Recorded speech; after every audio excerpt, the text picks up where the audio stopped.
Bismillahirrahmanirrahim. Elhamdülillahi Rabbil alemin ve salatu ve selamu ala Resulina Muhammed.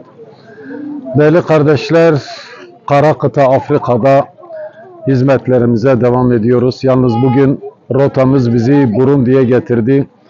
Kaç gündür paylaşıyoruz, söylüyoruz, dile getiriyoruz. Son 60 yıldır dünyanın en fakir ülkesi, resmi verilere göre dünyanın en fakir ülkesi Burundi'deyiz. 14 milyon nüfuslu Burundi'de bugün istedik ki bu kareleri siz değerli gönül dostlarımıza göstermek. Gerçekten çok ilginç kareler. Değerli kardeşler, şu görmüş olduğunuz çöp, şehrin çöplüğü ve burada fakir ve mazlum ailelerin çocukları, aynı zamanda eşleri, çocukları, kadınlar, kızlar, 7'den 70'e herkes sabahtan akşama kadar burada bu çöplükte yiyecek arıyor.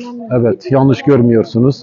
Tabii yiyecekle birlikte belki satabilecekleri, değerlendirebilecekleri 3-5 parça da o çöpün içerisinden çıkararak bir şekilde artık ne kadar geçim olacaksa onu da bilmiyoruz ama bir nevi belki de evlerine, hanelerine geçim maksatlı o eşyaları da satıyorlar ama hakikaten çok duyguluyuz. Yani ne söyleyeceğimizi bilemiyoruz. Ya hece.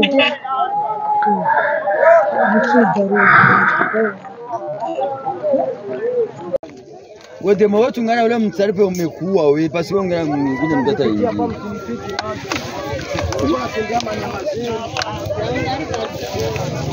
Bwana takani. Abuna mwaga wote.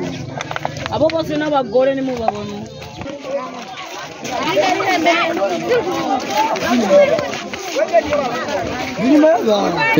Değerli kardeşler, bu kez Afrika'nın Burundi ülkesine geldik ve 14 milyonluk ülkede hakikaten gelir düzeyi çok düşük. Dolayısıyla çokça mağdurun olduğu bu ülkede, Burundi'de bugün fakir ve mağdur aileler için kurbanları keseceğiz.